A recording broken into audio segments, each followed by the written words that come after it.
Hi friends, today நம்ம வந்து பாத்தீங்கன்னா SQL count functions அப்படின்றத பத்தி தான் பார்க்க போறோம். So count functionல வந்து பாத்தீங்கன்னா நம்ம எத்தனை நம்ம ரோல்ஸ்ல வந்து பாத்தீங்கன்னா நம்ம டேட்டாபேஸ்ல இருக்க டேபிள்ல எவ்வளவு நம்பர் ஆஃப் ரோஸ் இருக்கு அப்படின்றத நமக்கு ஸ்பெசிஃபை பண்ணி கொடுக்கும். ஸோ கவுண்ட் பண்ணி கொடுக்கும். இப்போ 1000 டேட்டா நம்ம இன்சர்ட் பண்ணியிருக்கோம்னா thousands அப்படின்றத கொடுக்கும். இதில் 3 டிஃப்ரென்ஸ் இதுவும் இருக்கு. Select count star from table name. இந்த இடத்துல நான் ஸ்டார் கொடுத்தேன்னா எனக்கு வந்து பார்த்தீங்கன்னா நல் வேல்யூஸ் எல்லாமே சேர்த்து கவுண்ட் பண்ணி கொடுக்கும். இப்போ அந்த நம்ம இன்சர்ட் பண்ணியிருக்க வேல்யூவில் நல்ல நேம்ன்ற இடத்துல இல்லை ஸ்பெசிஃபிக் காலமில் நல்லுன்னு இருந்தாலும் அதையும் கவுண்ட் பண்ணி கொடுக்கும் ஸ்டார் அப்படின்னு நீங்கள் ஸ்பெசிஃபை பண்ணியிருந்தீங்கன்னா. இப்போ இதுவே இன்ஸ்டெட் ஆஃப் ஸ்டாருக்கு பதில் நீங்கள் அந்த ஸ்பெசிஃபிக் காலமை நான் கொடுத்துருக்கேன் அப்படின்னா அது நல் வேல்யூ வந்து கவுண்ட் பண்ணாது. நல் வேல்யூ ரிமூவ் பண்ணிவிட்டு எத்தனை வேல்யூ மட்டும் இருக்கோ அதை மட்டும் நம்மளுக்கு கவுண்ட் பண்ணி கொடுக்கும். ஸோ இதிலே வந்து பார்த்தீங்கன்னா நான் வேர் கிளாஸ் எப்படி யூஸ் பண்ணுறது அப்படின்னா எனக்கு இந்த ஸ்பெசிஃபிக் காலமில் ஃபார் எக்ஸாம்பிள் ப்ராடக்ட் ஐடி எத்தனை இருக்குன்னு நான் கவுண்ட் பண்ணணும். அதில் வந்து ப்ரைஸு இப்போ நான் ஸ்பெசிஃபை பண்ணியிருக்க ப்ராடக்ட் வந்து கிரேட்டர் தென் 20, ப்ரைஸ் வந்து 20க்கு மேலே இருக்கிறது எவ்வளோ இருக்குது அப்படின்ற கவுண்ட் எனக்கு வேணும் அப்படின்னா வேர் கண்டிஷனை நான் போட்டு அதை வந்து ரன் பண்ணி ஸ்பெசிஃபை பண்ணிட்டேன்.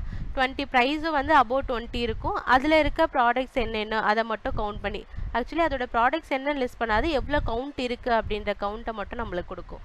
ஸோ இது எப்படி பண்ணுறதுன்றத ப்ராக்டிக்கலாக நம்ம இப்போ பார்க்கலாம். ஸோ ஆக்சுவலி இதுதான் நம்மளோட ஸ்டூடெண்ட் டேபிள். ஸோ இதில் வந்து பார்த்தீங்கன்னா செலக்ட் கவுண்ட் நான் ஸ்டார் ஃப்ரம் டேபிள் நேம் வந்து ஸ்டூடெண்ட்டுன்னு கொடுக்குறேன். இதை இப்போ பார்த்தீங்கன்னா ஆல்ரெடி எனக்கு எத்தனை இருக்குது 5 தான் இருக்குது கரெக்டுங்களா. ஸோ இதை கவுண்ட் பண்ணால் எனக்கு 5ன்னு வரும். இங்கே நோ காலம் நேம்னு இருக்கா அந்த இடத்துல எனக்கு ஏதாச்சும் வேணும் அப்படின்னா ஆஸ் கவுண்ட் அப்படின்னு நான் கொடுத்தேன்னா அந்த இடத்துல கவுண்ட்டுன்றது வந்து எனக்கு ஸ்பெசிஃபை பண்ணும். இங்கே பாருங்கள் இது கொடுத்தேன்னா இந்த நோ காலம் நேம் அப்படின்ற இடத்துல கவுண்ட் வந்துடும். ஸோ இப்போ எனக்கு இன்ஸ்டெட் ஆஃப் ஸ்டாருக்கு பதில் நான் நேம் அப்படின்ற ஒரு ஃபீல்டை வந்து நான் கொடுக்குறேன்.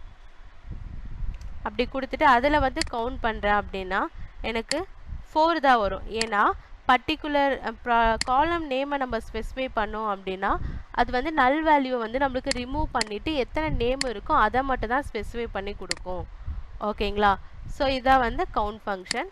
ஸோ நெக்ஸ்ட் வந்து பார்த்தோன்னா நான் வேர் கண்டிஷன் எனக்கு வேணும் அப்படின்னா இதிலே செலக்ட் கவுண்ட் நேம் இல்லை கவுண்ட் ஸ்டார்னே போட்டுக்கலாம்.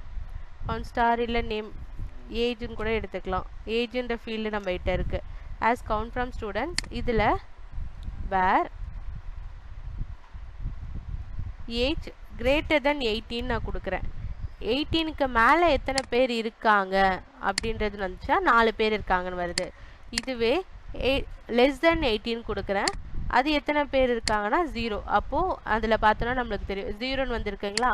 டேபிள் ஸ்டூடெண்ட்டில் நான் பார்க்குறேன் இங்கே பாருங்கள் 18க்கு மேலே 1 2 3 4 இருக்கு. ஏன்னா நான் greater than or equal to கொடுக்கல அதனால் இதை கவுண்ட் எடுத்துக்காது. 18க்கு லெஸ் தென் எதுவுமே இல்லை. ஸோ 0ன்னு வருது. ஸோ இப்படி தான் வந்து கவுண்ட் ஃபங்க்ஷனை வந்து நம்ம ஒர்க் பண்ணலாம். ஸோ நெக்ஸ்ட் என்ன அக்ரிகேட் ஃபங்க்ஷன் இருக்குன்றதை நம்ம நெக்ஸ்ட் வீடியோவில் பார்க்கலாம். தேங்க்யூ.